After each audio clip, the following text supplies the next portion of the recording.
ஆண்டவர்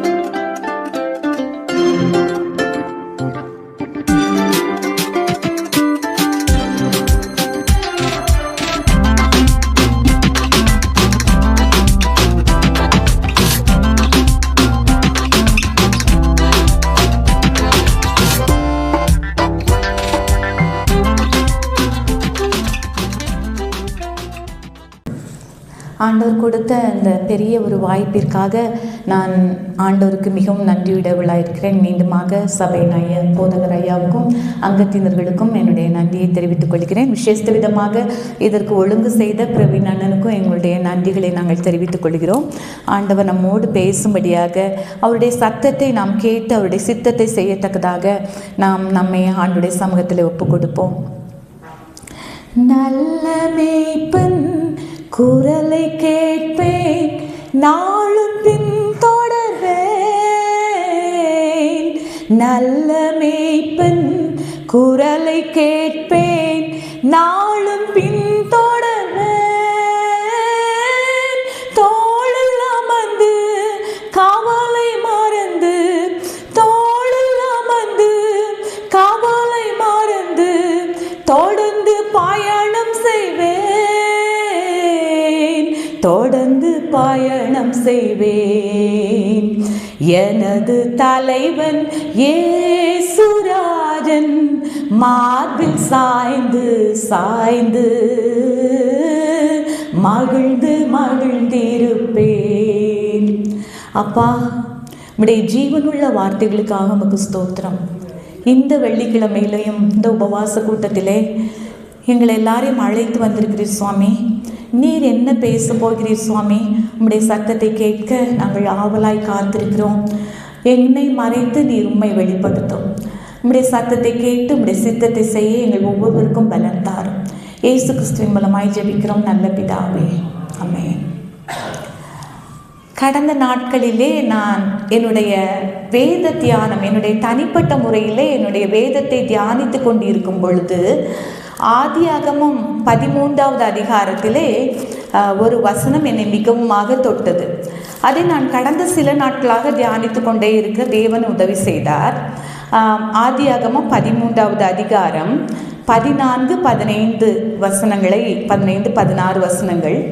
லோத்து ஆபிராமை விட்டு பிரிந்த பின்பு கர்த்தர் ஆபிராமை நோக்கி, உன் கண்களை ஏறெடுத்து நீ இருக்கிற இடத்திலிருந்து வடக்கேயும் தெற்கேயும் கிழக்கேயும் மேற்கேயும் நோக்கிப்பார்.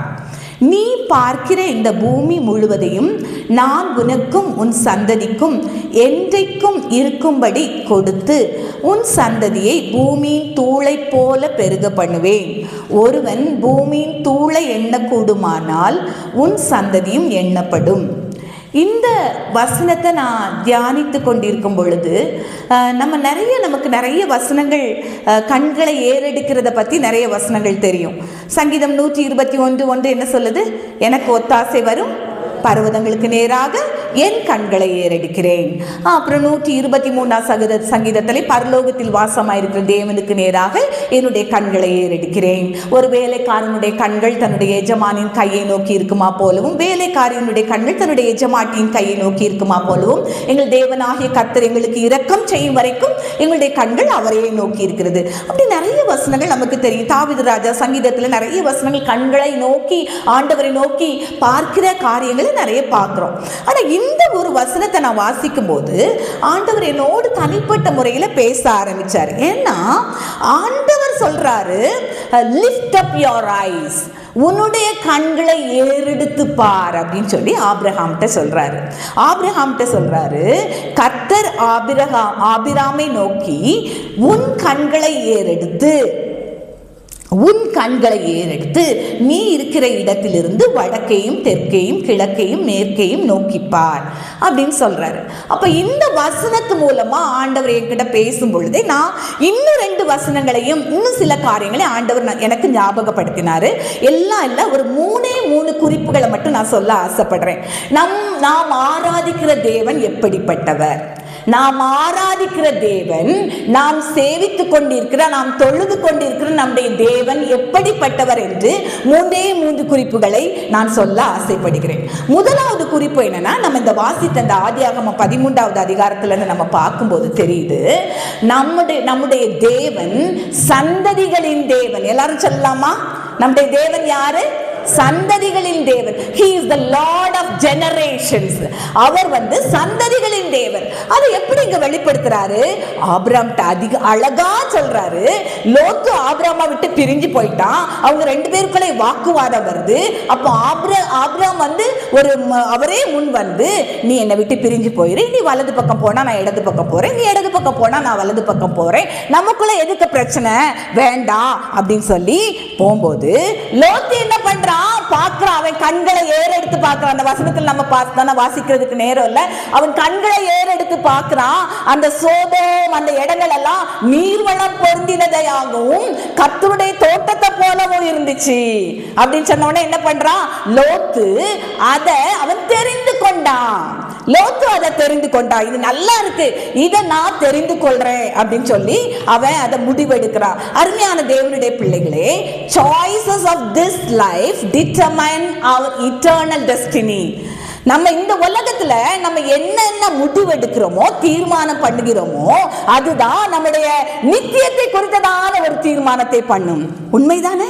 இன்றைக்கு நானும் நீங்களும் நம்முடைய பிள்ளைகளும் என்ன தீர்மானம் எடுக்கிறோம்? லோத்து ஒரு சாய்ஸ் எடுத்தான். அவன் ஒரு தெரிந்து கொண்டான். அவனுடைய தீர்மானம் என்னவா இருந்தது? இந்த இடம்னா நல்லா இருக்கும், நல்லா இருக்கும், நிறைய ஆடு மாடெல்லாம் இருக்கு, ரொம்ப நல்லா இருக்கும் அப்படின்னு சொல்லிட்டு அவன் யோசிச்சான். அதுதான் ஒரு கோட் நான் படிச்சேன். Lot got grass for his cattle, but Abraham got grace for his children. லோத்துக்கு என்ன தெரிஞ்சிச்சு? நீர்வளம் பொருந்தினதா இருக்கு, ஆடு மாடெல்லாம் இருக்கு, நிறைய புல் இருக்கு, இதெல்லாம் போதும் அப்படின்னு அவனுடைய கண்கள் உலக பிரகாரமாக, அவனுடைய சாய்ஸ் எல்லாம் உலக பிரகாரமாக அவன் தெரிந்து கொண்டான். உலக ஆசைகளை, உலக ஆசீர்வாதங்களை அவன் தெரிந்து கொண்டான். ஆனா ஆபிரகாம் என்ன பண்ணாரு? Abraham got grace for his children. அவருக்கு ஒரு பெரிய எண்ணம் என்ன இருந்தது? ஆண்டவர் சொல்லியிருக்கிறார், உன்னுடைய சந்ததியை நான் இப்படி பெருக பண்ணுவேன் அப்படின்னு சொன்ன போது அவர் எல்லாத்தையும் விட்டு கொடுத்து ஆண்டவரிடத்துல கிருபையை பெற்று முன்னேறி சென்றாரு. ஒரு அருமையான வசனத்தை கூட நான் வாசிக்க ஆசைப்படுகிறேன். ஆபிரகாமுடைய காரியம் ஆதியாகமம் 18வது அதிகாரம் 19வது வசனத்தை மட்டும் யாராவது வாசிக்கிறீங்களா? அவன் தன் பிள்ளைகளுக்கும் தனக்கு பின்வரும் தன் வீட்டாருக்கும் நீங்கள் நீதியையும் நியாயத்தையும் செய்து கர்த்தருடைய வழியை காத்து நடவுங்கள் என்று கட்டளையிடுவான் என்பதை அறிந்திருக்கிறேன். எவ்வளவு அருமையான வசனம்! ஆண்டவருக்கு தெரியும் இந்த ஆபிரகாம் எப்படிப்பட்டவன். அவன் என்னுடைய தாசன். அவன் என்ன பண்ணுவான்? அவன் தன் பிள்ளைகளுக்கும் தனக்கு பின்வரும் தன் வீட்டாருக்கும் நீங்கள் நீதியையும் நியாயத்தையும் செய்து கர்த்தருடைய வழியை காத்து நடவுங்கள் என்று கட்டளையிடுவான் என்பதை நான் அறிந்திருக்கிறேன் ஆண்டவர் சொல்றாரு. அருமையான தேவனுடைய பிள்ளைகளே, ஆண்டவருக்கு தெரியும் ஆபிரகாமை பத்தி. ஆண்டவர் நம்முடைய தேவன். He is the Lord of generation. சந்ததிகளின் தேவன். அவருக்கு ஒரு பெரிய அக்கறை இருக்கு. நான் மட்டும் இல்ல, என்னுடைய சந்ததியாய் ஆண்டவரை சேவிக்க வேண்டும் என்பது அவருடைய பெரிய நோக்கம். அந்த அக்கறையுள்ள தேவனை சேவித்து வருகிற ஆபிரகாம் எப்படிப்பட்டவன் என்பது ஆண்டவருக்கு தெரியும். அவன் தான் மட்டும் இல்ல, உலகத்துல சொல்றாங்களே வெந்ததை தின்னோம் விதி வந்தா சாவோம், அப்படி இல்ல. ஒரு பெரிய நோக்கம். தலைமுறையாய் ஒரு சந்ததி அவரை சேவிக்கும். தலைமுறையாக அது ஆண்டவருடைய சந்ததி என்னப்படும். இன்னைக்கு அருமையான தேவனுடைய பிள்ளைகளை இங்க கூடி வந்திருக்கிறோம். ஒரே ஒரு கேள்வியை கேட்கிறேன், நான் ஆசைப்படுறேன். நம்முடைய பிள்ளைகளுக்காக, நம்முடைய சந்ததிக்காக எதை சேர்த்து வைத்திருக்கிறோம் என்பது முக்கியம் அல்ல. நம்முடைய பிள்ளைகளுக்கு யாரை கொடுத்திருக்கிறோம் என்பது முக்கியம். நம்முடைய பிள்ளைகள் ஒவ்வொருவரும் ஆண்டவரை தங்களுடைய சொந்த ரட்சகராக ஏற்றுக்கொண்டு நித்தியத்திற்காக ஆயத்தப்படுகிறார்களா என்பதே முக்கியம். பெற்றோர்களாகி நீங்கள் கடந்து வந்திருக்கிறீர்கள். ஒருவேளை பிள்ளைகளுக்காக அதை சேர்த்து வைக்கணும், இதை சேர்த்து வைக்கணும், கல்வி கொடுக்கிறோம், பணம் கொடுக்கிறோம், நகை கொடுக்கிறோம், எல்லாம் சரி. ஒரு அருமையான ஒரு பெரிய ஆஸ் அ நர்ஸ், ஒரு பெரிய ஒரு டீன், அவங்க நர்சிங் ஆஃபீஸர், அவங்களுடைய சாட்சியை சொல்லும் போது நான் கேட்டுட்டு இருந்தேன். சிஎம்சி மெடிக்கல் காலேஜ்ல அங்க போயிருக்கும் பொழுது நான் கேட்டுட்டு இருந்தேன். அவங்க சொன்னாங்க, என்னுடைய மகன் ஒரு திடீர்னு அவங்களுடைய மகனை அவங்க இழந்துட்டாங்க. ஒரு பெரிய ஒரு ஆபத்துல அந்த மகன், ஒரே ஒரு மகன் மரித்து போனான். அவன் மரித்ததுக்கு அப்புறம் அந்த தாய்கிட்ட இருந்த ஒரு பெரிய பாரம் என்னன்னா, ஆண்டவரே என்னுடைய மகன், எத்தனையோ முறை நாங்க டேபிள்ல உட்கார்ந்து சாப்பிட்டோம், எல்லாம் செஞ்சோம், ஆனா ஒரு நாள் கூட என்னுடைய மகன்கிட்ட கேட்கலையே, மகனே நீ இயேசு கிறிஸ்துவை உன்னுடைய சொந்த ரட்சகனாக ஏற்றுக்கொண்டிருக்கிறாயா? உனக்கும் இயேசு கிறிஸ்துவுக்கும் தொடர்பு இருக்கிறதா? உன்னுடைய நித்தியத்தை குறித்து நீ யோசித்திருக்கிறாயா? என்ன முடிவெடுத்திருக்கிறாய்? இந்த உலகத்துல நீ இயேசு கிறிஸ்துவை உன்னுடைய சொந்த ரட்சகராக ஏற்றுக்கொண்டு அவரை பின்பற்றக்கூடிய அந்த முடிவு உன்னிடத்துல உண்டா? அருமையான தேவனுடைய பிள்ளைகளை, ஒரே ஒரு வாழ்க்கை, நம்முடைய சந்ததியை குறித்த ஒரு பெரிய கரிசனை நமக்கு வேண்டும் என்று சொல்லி தேவன் விரும்புகிறார். ஏனென்றால் அவர் சந்ததிகளின் தேவன். He is the Lord of generations. ஆபிரகாமை குறித்து தேவன் அறிந்திருந்தால் அவன் தன்னுடைய வீட்டாருக்கும் தன்னுடைய பிள்ளைகளுக்கும் நீதியையும் நியாயத்தையும் அறிவிப்பான். நீதியையும் நியாயத்தையும் செய்து கர்த்தருடைய வழியை காத்து நடவுங்கள் என்று கட்டளையிடுவான் என்பதை ஆண்டவர் அறிந்திருந்தார். அதனால ஆண்டவர் சொல்றார், அவனை நீ கண்களை ஏறெடுத்து பார் அப்படின்னு சொல்ற ஆண்டவர், கண்களை ஏறெடுத்து பார் ஆபிரகாம்கிட்ட சொல்றாரு. அவர் சொல்றது, அவருடைய நோக்கம், அவருடைய எண்ணம் சந்ததிகளை குறித்ததான ஒரு அக்கறை உள்ள தேவன். அருமையான தேவனுடைய பிள்ளைகள், இங்க நம்ம இருக்கிறோம். நம்ம ஒவ்வொருவரும் நம்முடைய எதிர்காலத்தை குறித்து, நம்முடைய பிள்ளைகளை குறித்ததான ஒரு பெரிய கரிசனையோட நோக்கத்தோட நம்ம முன்னேறி செல்றதுக்கு தேவன் விரும்புறாரு. அன்னைக்கு பாருங்க, ஒருவேளை அந்த இயேசு கிறிஸ்து சொல்லும் பொழுது அந்த லாசரு ஐஸ்வர்யவான் அந்த காரியத்தை குறித்து சொல்லும் போது அந்த ஐஸ்வர்யவான் என்ன சொன்னான்? அந்த பாதாளத்திலிருந்து என்ன சொன்னான்? கண்களை ஏறெடுத்து யாரை பார்க்கிறான்? லாசரு யார்கிட்ட இருக்கிற? ஆபிரகாமுடைய மடியில் இருக்கிற. என்ன சொல்றான்? எனக்கு கொஞ்சம் ஒரு தண்ணி விடுறதுக்கு அவனை அனுப்பு. என் நாக்குல இந்த சூட்டுக்குள்ள நான் கடந்து கஷ்டப்படுறேன், இந்த நாவில நீர் விடத்தக்கதாக எனக்கு வேணும் அப்படின்னு சொல்லிட்டு ஒரு அருமையான ஒரு இதை நான் வாசித்தேன். It is better to beg bread on earth than to beg water in hell. உலகத்துல ஒருவேளை உனக்கு வீடு இல்லாம இருக்கலாம், சொத்து சுகாரம் இல்லாம இருக்கலாம், பணம் இல்லாம இருக்கலாம், ஆனா ஆண்டவருடைய இயேசு கிறிஸ்து உன்னுடைய உள்ளத்துல இருந்தார்னா அது போதும். ஒருவேளை இந்த உலகத்துல எளிமையா, ஒருவேளை மற்றவர்களால நம்ம புறக்கணிக்கப்பட்டவர்களா கூட இருக்கலாம். எங்களுடைய மக்கள் எல்லாம் பாருங்க, எத்தனையோ புறக்கணிக்கப்பட்ட நிலைமை. அவங்களுக்குன்னு பெரிய ஒரு மாளிகையோ வீடோ கட்டடங்களோ இல்லை, ஆனா இயேசு கிறிஸ்து அவங்களுக்கு இருக்கிறாரு. அது அவங்களுக்கு போதும். அவங்க ஒரு நாள் போய் அந்த நரகத்துக்குள்ள அந்த சூட்டுக்குள்ள கடந்து எனக்கு தண்ணி வேணும்னு கேட்க மாட்டாங்க, பெக் பண்ண மாட்டாங்க. அருமையான தேவனுடைய பிள்ளைகளை, நம்முடைய பிள்ளைகளை குறித்ததான ஒரு பெரிய அக்கறை உள்ள தேவன். அருமையான வாலிப பிள்ளைகளை இங்க இருக்கிறீங்க, உங்களை நீங்க கேட்டு பாருங்க. Just check yourself. Have you committed your life? Have you accepted Jesus Christ as your personal savior? ஆண்டவரை உன்னுடைய சொந்த ரட்சகராக ஏற்றுக்கொள்ளும் பொழுது உன்னுடைய வாழ்க்கையை தலைகீழாய் மாறும். இன்றைக்கு நீ எடுக்கிற தீர்மானம், இன்றைக்கு நீ எடுத்துக்கொள்ளுகிற தெரிந்து கொள்ளுதா உன்னுடைய வாழ்க்கை முடிவை நிர்ணயிக்க போகிறது. ஆண்டவர் அப்படிப்பட்டதான கிருபையை நமக்கு தரட்டும். நம்முடைய பிள்ளைகள் எல்லாரும் சந்ததியாய் தேவனை சேவிக்கிற ஒரு சந்ததிகளாய் மாற தேவன் அப்படிப்பட்டதான கிருபையை தரட்டும். அடுத்து ஆண்டவர் இன்னொருத்தங்களை பார்த்து உன் கண்களை ஏறெடுத்து பார் அப்படின்னு சொல்றாரு. அது யாரை பார்த்து சொல்றாருன்னா எசேக்கியேலை பார்த்து சொல்றாரு. வாசிக்கலாமா? எசேக்கியா 8வது அதிகாரம் 5வது வசனம். யாராவது எடுத்தவங்க வாசிங்க. எசேக்கியேல் 8வது அதிகாரம் 5வது வசனம்.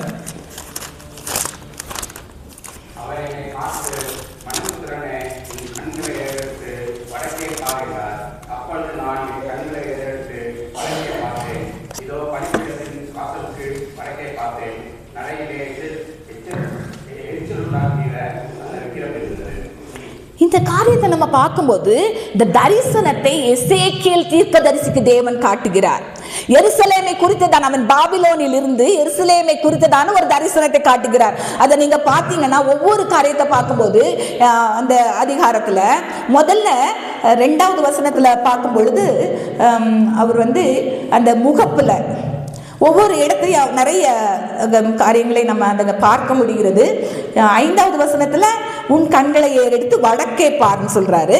அந்த அதிகாரத்தை நம்ம வாசித்து பார்க்கும் பொழுது அந்த அருவருப்பான காரியங்களை ஆண்டவர் காட்டுறாரு. 7வது வசனத்திலிருந்து 15வது வசனத்துல நம்ம பார்க்கும் பொழுது அது இருக்குது. அடுத்து 3வதாக வடக்கில் உள்ள அந்த அருவருப்பை ஆண்டவர் காட்டுறாரு. 16வதுலேருந்து 18வது வசனத்துல கூட நம்ம பார்க்கும் பொழுது அங்க யார் இருக்கிறா? பெண்கள். இன்னைக்கு கர்த்தருடைய 16வது வசனத்துல என்னை கர்த்தருடைய ஆலயத்தின் உட்பிரகாரத்திலே கொண்டு போனார். இதோ கர்த்தருடைய ஆலயத்தின் வாசல் நடையிலே மண்டபத்துக்கும் பலிபீடத்துக்கும் நடுவே ஏறக்குறைய 25 புருஷர் தங்கள் முதுகை கர்த்தருடைய ஆலயத்துக்கும் தங்கள் முகத்தை கீழ் திசைக்கும் நேராக திருப்பினவர்களாய் கிழக்கே இருக்கும் சூரியனை நமஸ்கரித்தார்கள். இன்னும் அதில் நம்ம அப்படி பார்த்துட்டு வந்த பெண்கள் வேற அந்த 14வது வசனத்துல பாருங்க, இதோ அங்கே தம்மூசுக்காக அழுது கொண்டிருக்கிற ஸ்திரீகள் உட்கார்ந்திருந்தார்கள். அருமையான தேவனுடைய பிள்ளைகளே, இதை ஆண்டவர் முதல்ல ஆபிரகாம நீ உன் கண்களை ஏறெடுத்து பாருன்னு சொன்னாரு. அதுல இருந்து நம்ம கற்றுக்கொள்கிற ஒரே ஒரு காரியம், நம்முடைய தேவன் சந்ததிகளின் தேவன், நம்முடைய சந்ததிகளை குறித்து அக்கறை கொள்கிற தேவன். அடுத்து இப்போ நம்ம இங்க பார்க்கும்போது இஸ்ரவேல் மக்கள், தேவனால் தெரிந்து கொள்ளப்பட்ட மக்கள், தேவனை விட்டு அருவருப்பான காரியங்களை செய்யும் பொழுது, அநீதியான காரியங்களை செய்யும் பொழுது தேவன் மிகவும் துக்கப்பட்டு எசேக்கியேலை பார்த்து சொல்றாரு, அப்பா நீ உன் கண்களை ஏறெடுத்து பார், சபைக்குள்ள, திருச்சபைகளுக்குள்ள, கிறிஸ்தவர்களுக்குள்ள நடக்கிற அநீதியான காரியங்களை, அநியாயமான காரியங்களை, அருவருப்பான காரியங்களை உன் கண்களை ஏறெடுத்து பார் அப்படின்னு சொல்ற எசேக்கியேல்ட்ட சொல்றாரு. அருமையான தேவனுடைய பிள்ளைகளே, நம்முடைய தேவன் he is the lord of judgment. நம்முடைய தேவன் அன்புள்ள தேவன் உண்மைதான், நம்முடைய தேவன் பரிசுத்தமுள்ள தேவன் உண்மைதான். ஆனா நம்ம மறந்து போகவே கூடாது, நம்முடைய தேவன் நியாயம் தீர்க்கிற தேவன், நியாயம் தீர்க்கிற தேவன். இந்த எசேக்கியேல் 8வது அதிகாரம் 9வது அதிகாரத்தை நீங்க வாசித்து பார்த்தீங்கன்னா கண்டிப்பா ஆண்டவர் சொல்ல, நான் இறங்க போறதில்லை, அவங்களுக்கு இறங்க போறதில்லை அப்படின்னு ஆண்டவர் சொல்றாரு. அருமையான தேவனுடைய பிள்ளைகளை, ஒருவேளை இயேசு கிறிஸ்துவை சொந்த ரட்சகராக ஏற்றுக்கொண்டு இயேசுவையே பின்பற்றுவேன் என்று ஒரு நாள்ல நம்ம ஒப்பு கொடுத்து, ஒருவேளை இந்த நாள்ல ஆண்டவர் விட்டு தூரமா போய் சபைக்குள்ளையும் நம்முடைய குடும்பங்களுக்குள்ளையும் ஆண்டவர் வருத்தப்படக்கூடிய அருவருப்பான காரியங்கள், ஆண்டவர் அருவருக்கிற காரியங்கள் நம்மிடத்துல காணப்படுமானால் ஆண்டவர் நம்மகிட்ட சொல்றாரு, I am the Lord of judgment. நான் நியாயம் தீர்க்கிற தேவன், நீ திரும்பு, நீ இடத்துல திரும்பி வா அப்படின்னு ஆண்டவர் சொல்றாரு. இன்னைக்கு நம்ம ஆண்டவர் நம்மிடத்துல என்ன எதிர்பார்க்கிறாரு? தேவன் அருவருக்கிற காரியங்களை நம்ம அருவருக்கிறோமா? தேவன் விரும்புகிற காரியங்களை நாம் விரும்புகிறோமா? தேவன் விரும்பாத எந்த காரியம், அருவருப்பான காரியங்கள் நம்முடைய குடும்பத்திலே, நம்முடைய திருச்சபைகளுக்குள்ளே, நம்முடைய இயக்கங்களிலே, ஒருவேளை நம்முடைய ஸ்தாபனங்களிலே காணப்படுமானால் தேவன் மிகவும் துக்கப்படுகிறார், மிகவும் துக்கப்படுகிறார். தேவன் பிடிக்காத, அவருக்கு பிடிக்காத ஒரு காரியம், பரிசுத்தமில்லாத காரியம் தெரிந்தும் தெரிந்தும் நம்ம திரும்ப திரும்ப தேவனுக்கு விரோதமாய் நம்ம செயல்படும் போது தேவன் மிகவும் துக்கப்படுகிறார். தேவன் நமக்கு இறங்கட்டும், நமக்கு இரக்கம் பாராட்டும், அவர்கள் நம்ம திரும்பி வரக்கூடிய கிருபையை தரட்டும். இப்போ நம்ம என்ன செய்யணும்? நம்ம என்ன செய்யணும்? தேவன் நியாய தீர்ப்பின் தேவன், நம்ம என்ன செய்யணும்? ஆண்டவர் விரும்புறாரு. 9வது அதிகாரம் 4வது வசனத்தை பார்க்கலாமா? கர்த்தர் அவனை நோக்கி, நீ எருசலேம் நகரம் எங்கும் உருவி போய் அதற்குள்ளே செய்யப்படுகிற சகல அருவருப்புகளின் நிமித்தமும் பெருமூச்சு விட்டு அழுகிற மனுஷரின் நெற்றிகளில் அடையாளம் போடு. அருமையான தேவனுடைய பிள்ளைகளே, தேவனை அறிந்த நாம், தேவனை சேவிக்கிற நாம் பெருமூச்சு விட்டு அழுகிறோமா? சபைக்குள்ளே, ஆண்டவரை அறிந்த மக்களுக்குள்ளே ஒருவேளை எத்தனையோ கொலை கொள்ளை பார்க்கும் பொழுது ஆண்டவரை அறிந்த குடும்பத்தில் உள்ள பிள்ளைகள் எவ்வளவு நாசமாகி கொண்டிருக்கிறார்கள். பெருமூச்சு விட்டு அழுகிறோமா? அழிந்து கொண்டிருக்கிற மக்களுக்காக, தேவனை விட்டு தூரமாய் போய் கொண்டிருக்கிற மக்களுக்காக, அந்த அருவருப்புகளை குறித்து தேவன் மிகவும் துக்கப்படுகிற அந்த காரியத்திலே நாமும் அவரோடு இணைந்து பெருமூச்சு விட்டு அழுகிற மனுஷரின் நெற்றிகளிலே அடையாளம் போடும் சொல்றாரு. அருமையான தேவனுடைய பிள்ளைகளை, இன்னைக்கு இந்த உபவாச கூட்டத்தில் கூடி வந்திருக்கிறோம், ஜெபிக்கிறதுக்காக கூடி வந்திருக்கிறோம். அருமையா பாரத்தோட நீங்க ஜெபித்தீங்க. உங்களுடைய குடும்பங்கள்ல உங்களுடைய ஜெபங்கள் எப்படி இருக்குது? அழிந்து போகிற ஆத்மாக்களுக்காக ஜெபிக்கிறோமா? ஒருவேளை தேவனை அறிந்து தூரமா போயிட்டு இருக்க மக்களுக்காக நம்ம ஜெபிக்கிறோமா? உங்க ஜெப குழுக்கள்ல எத்தனையோ எதிர்ப்புகள் மத்தியில, எத்தனையோ பிரச்சனைகள் மத்தியில ஆண்டவருக்காக நிற்கிற விசுவாசிகளுக்காக நம்ம ஜெபிக்கிறோமா? ஆண்டவர் சொல்றார், பெருமூச்சு விட்டு அழுகிற மனுஷனுடைய நெற்றியில அடையாளம் போடும் சொல்லி. அந்த ஜெபம் என்கிறது வல்லமை உள்ளது. அந்த ஒரு முழங்கால், ஒருவேளை அந்த முழங்கால முடக்கி நம்ம ஜெபிக்கும் பொழுது தேவன் கண்டிப்பா அதற்குரிய பலனை தராரு. அதனால நம்ம நியாயம் தீர்க்கிற தேவன், நம்ம அதை அறிந்த நாம் தேவனுடைய சமூகத்துல நம்ம தாழ்த்தி அவர்கள் ஆண்டவருடைய சமூகத்தில் நம்ம ஜெபிக்கும் பொழுது தேவன் நமக்கு இரக்கம் பாராட்டுகிறார். அந்த கிருபையை தேவன் நமக்கு தரட்டும். மூன்றாவதாக ஒரே ஒரு காரியத்தை மட்டும் நான் சொல்லி முடிக்க ஆரம்பிக்கிறேன். மூன்றாவதாக ஆண்டவர் சொல்றார், கண்களை ஏறெடுக்க சொல்றார். Lift lift up your eyes யார்கிட்ட சொல்றாரு? யோவான் 4வது அதிகாரம் 34 37 வசனங்களை. இந்த பகுதியை நான் படிச்சுட்டு இருக்கும்போது எனக்கு ரொம்ப இந்த பகுதியை ஆண்டவர் நான் படிக்கும்போது என்னோடு மிகவும் இடைப்பட ஆரம்பித்தார். யோவான் 4வது அதிகாரம் 34 வாசிக்கும் பொழுது இயேசு அவர்களை நோக்கி, நான் என்னை அனுப்பினவருடைய சித்தத்தின்படி செய்து அவருடைய கிரியையை முடிப்பதே என்னுடைய போஜனமாயிருக்கிறது. அறுப்பு காலம் வருகிறதற்கு இன்னும் 4 மாதம் செல்லும் என்று நீங்கள் சொல்லுகிறது இல்லையா? இதோ வயல் நிலங்கள் இப்பொழுதே அறுப்புக்கு விளைந்திருக்கிறது என்று உங்கள் கண்களை ஏறெடுத்து பாருங்கள் என்று நான் உங்களுக்கு சொல்கிறேன். விதைக்கிறவனும் அறுக்கிறவருமாகி இருவரும் ஒருமித்து சந்தோஷப்படத்தக்கதாக அறுக்கிறவன் கூலியை வாங்கி நித்திய ஜீவனுக்காக பலனை சேர்த்துக் கொள்கிறான். ஆண்டவர் நம்ம என்ன சொல்றாரு இந்த பகுதியில்? நம்முடைய தேவன் எப்படிப்பட்டவர்?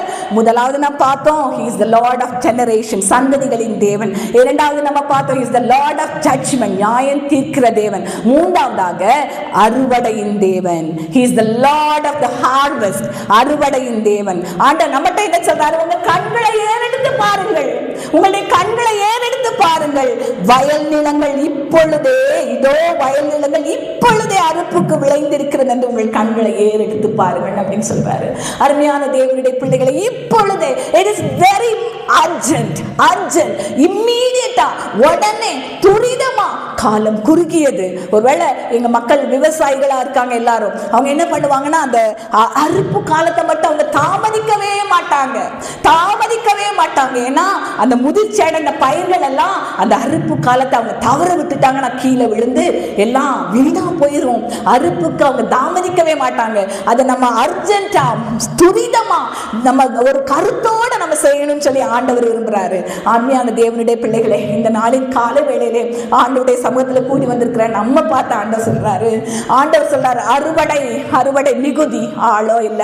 நீங்க எல்லாரும் அறுப்புக்கு எஜமான ஆட்களை அனுப்பும்படி வேண்டிக் கொள்ளுங்கள் நம்ம சொல்றாரு. நம்முடைய தேவன் அறுவடையின் தேவன். அவருடைய சித்தத்தை நம்ம செய்யணும் நம்ம ஆண்டவர் விரும்புறாரு. அருமையா அந்த 34வது வசனத்துல பாத்தீங்கன்னா, என்னுடைய பிதாவினுடைய சித்தத்தை செய்து முடிப்பதே என்னுடைய போஜனம் சொல்றாரு. இன்னைக்கு நம்ம இங்க கூடி வந்திருக்கிறோம். என்னுடைய வாழ்க்கையில ஒருவேளை நான் என்னுடைய வாலிப வயதுல என்னுடைய வாழ்க்கையில ஆண்டவருடைய நோக்கம் என்ன என்பதை நான் புரிந்து கொள்ள தேவன் உதவி செய்தார். புரிந்து கொண்டதுனால இன்னைக்கு ஒரு மனரம்யமா இருக்கிறேன். ஒருவேளை என்னுடைய ஃப்ரெண்ட்ஸ் எல்லாம் எங்கெங்கெல்லாமோ இருக்கிறாங்க, அப்ராட்ல இருக்காங்க, லட்சமா சம்பாதிக்கிறாங்க. அவங்களுக்கெல்லாம் இருக்குதோ இல்லையோ, ஆனா எனக்கு தேவன் கொடுத்திருக்கிற ஒரு மனரம்யம், எல்லா புத்திக்கும் மேலான தேவ சமாதானம். இயேசு கிறிஸ்து என்னை தெரிந்து கொண்டார் ஒரு நோக்கத்தோட, அதை நான் செஞ்சு முடிக்கணுங்கிற ஒரு கிருபையை தேவன் எனக்கு கொடுத்திருக்கிறார். தேவன் அந்த விதமாக அருமையான வாலிப தம்பி தங்கச்சிமார் இங்க இருக்கிற நம்ம எல்லாரும் தேவனுடைய நோக்கம் நம்முடைய வாழ்க்கையில என்ன என்பதை நம்ம புரிந்து நம்ம செயல்படணும். நம்ம ஜெபித்தால் மட்டும் போதுமா? போதாது. கொடுத்தால் மட்டும் போதுமா? போதாது. யார் போவார்? அறுவடைக்கு நிலங்கள் ஆயத்தமா இருக்கு. எத்தனையோ நிலங்கள் ஆயத்தமா இருக்கு. ஒரு நாளைக்கு எத்தனையோ வாலிபர்கள், கிட்டத்தட்ட 22,000, ஒரு வருஷத்துல 22,000க்கும் அதிகமான வாலிபர்கள் அவர்கள் சூசைட் பண்ணி தங்களுடைய உயிரையே மாய்த்து கொள்றாங்க. எத்தனையோ வாலிபர்கள், எத்தனையோ இடங்கள்ல நம்ம கேள்விப்படுறோம். நம்முடைய பாரத தேசத்துல தான் டிப்ரெஷன்ல, மன அழுத்தத்தினால கஷ்டப்படுறவங்க 1,00,000க்கு மேல இருக்காங்க. எங்கேயும் இருக்கு, நிலங்கள் விளைந்து இருக்கிறது. அருமையான தேவனுடைய பிள்ளைகளே, நம்மை அர்ப்பணிக்கிறதுக்கு தேவன் இந்த இடத்துல ஆண்டவர் தேடிட்டு இருக்கிறாரு. நம்மை ஆண்டுடைய சமூகத்தில் நம்மை அர்ப்பணிப்போம். ஆண்டவர் ஒரே ஒரு வசனத்தை மட்டும் நம்ம வாசிக்கலாம். 2 ராஜாக்கள் 5வது அதிகாரம் 26வது வசனம். இது நம்ம துரிதமாய் செயல்பட வேண்டிய நேரம், கவனமாய் செயல்பட வேண்டிய நேரம். காலம் தாழ்த்தக்கூடிய ஒரு காலம் அல்ல இது. கருத்தோடு செயல்பட வேண்டிய நேரம். ஏனோ தானோவன் சொல்லி நம்முடைய நேரங்களை நாம் கழுத்து போடுகிறதற்காக அல்ல, ஆண்டவருக்காக எதையாவது செய்யணும் சொல்லி ஆண்டவர் விரும்புறாரு. அறுப்புக்காக விளைநிலங்கள் ஆயத்தமா இருக்குது. நம்மை அனுப்புகிறதற்கு ஆண்டவர் ஆயத்தமா இருக்கிறாரு. நாம் நம்மை ஒப்பு கொடுக்கிறதற்கு தேவன் எதிர்பார்த்து காத்துட்டு இருக்காரு. 2 ராஜாக்கள் 5வது அதிகாரத்துல 26வது வசனத்துல நமக்கு தெரியும், எலிசாட்ட இருந்து கேயாசி போய் அந்த நாகமான்ட்ட இருந்து எல்லாத்தையும் வாங்கிட்டு வரான். என்னென்னலாமோ கேட்டு வாங்கிட்டு வரான். அப்போ கேயாசி கிட்ட எலிசா கேட்கிற ஒரு காரியம் தான் நம்ம அந்த 2 ராஜாக்கள் 5வது அதிகாரத்துல பார்க்கும்போது, பின்பு அவன் உள்ளே போய் தன் எஜமானுக்கு முன்பாக நின்றான். கேயாசியே, எங்கே இருந்து வந்தா என்று எலிசா அவனை கேட்டதற்கு, அவன் உமது அடியான் எங்கும் போகவில்லை என்றான். அப்பொழுது அவன் இவனை பார்த்து, அந்த மனுஷன் உனக்கு எதிர்கொண்டு வர தன் ரதத்திலிருந்து இறங்கி திரும்புகிற போது என் மனம் உன்னுடன் கூட செல்லவில்லையா? பணத்தை வாங்குகிறதற்கும் வஸ்திரங்களையும் ஒலிவ தோப்புகளையும் திராட்சை தோட்டங்களையும் ஆடு மாடுகளையும் வேலைக்காரரையும் வேலைக்காரிகளையும் வாங்குகிறதற்கு இது காலமா? அருமையான தேவனுடைய பிள்ளைகளை, ஒருவேளை உலக பிரகாரமா உலகத்திற்குரிய காரியங்களையே நம்ம ஃபோக்கஸ் பண்ணி அதே நம்ம நோக்கத்தோடு அதுதான் என்னுடைய நோக்கம், அதுதான் என்னுடைய வாழ்க்கையின் லட்சியம் சொல்லி அலைந்து கொண்டு இருக்கிறதுக்குரிய காலம் அல்ல. ஆண்டவருடைய ராஜ்யத்துக்காக, நித்திய ராஜ்யத்துக்காக நம்ம எதையாவது செய்யணும்னு சொல்லி ஆண்டவர் விரும்புறாரு. துரிதமான செயல்படணும்னு விரும்புறாரு. நம்ம இருக்கிற, நமக்கு ஆண்டவர் கொடுத்திருக்கிற சுகத்தையும் பலத்தையும் பணத்தையும் வீட்டையும் பிள்ளைகளையும் நம்ம எல்லாத்தையும் ஆண்டவரே நான் தத்தம் செய்கிறேன், என்னையே உமக்கு தருகிறேன், என் குடும்பத்தை விட தருகிறேன், என்னுடைய பணத்தை உமக்கு தரேன், எதுவுமே என்னுடையது இல்லப்பா, எல்லாமே நீர் என்ன சொல்லுகிறீரோ அதை நான் செய்கிறேன், என்னை அர்ப்பணிக்கிறேன்னு சொல்லி நம்ம ஆண்டவருடைய சமூகத்தில் நம்ம அர்ப்பணிப்போம். பணத்தையும் ஒலிவ தோப்புகளையும் திராட்சை தோட்டங்களையும் வாங்குகிறதற்கு இது காலமா? காலம் மிகவும் குறுகியது. ஆண்டவர் திரும்ப வருகிற நாட்கள் நெருங்கி விட்டது. அதனால இந்த நாட்களில் நம்மை ஆண்டவருடைய சமூகத்தில் ஒப்பு கொடுப்போம். ஆண்டவருடைய திருப்பணிக்கு நம்மை அர்ப்பணிப்போம். நம்ம எல்லாரும் எழும்பி ஜெபம் பண்ணலாமா? நம்ம எல்லாரும் எழும்பி நம்மை அர்ப்பணித்த ஆண்டவருடைய சமூகத்தில் நம்மை ஒப்பு கொடுக்கலாம். நம்முடைய தேவன் சந்ததிகளின் தேவன். தேவன் நம்மோடு பேசினார். நம்முடைய சந்ததிகளை குறித்ததான கரிசனை நமக்கு வேண்டும், தேவனிடத்தில் உண்டு. நம்முடைய பிள்ளைகளை, பேர பிள்ளைகளை குறித்ததான கரிசனை நமக்கு உண்டா? தேவனுக்கும் உண்டு. சந்ததி சந்ததியாய் நாம் அவரை சேவிக்க வேண்டும் என்று சொல்லி தேவன் விரும்புகிறார். ஆபிரகாமை குறித்து தேவன் சாட்சி கொடுத்தார். நம்மை குறித்து தேவன் சாட்சி கொடுக்க முடியுமா?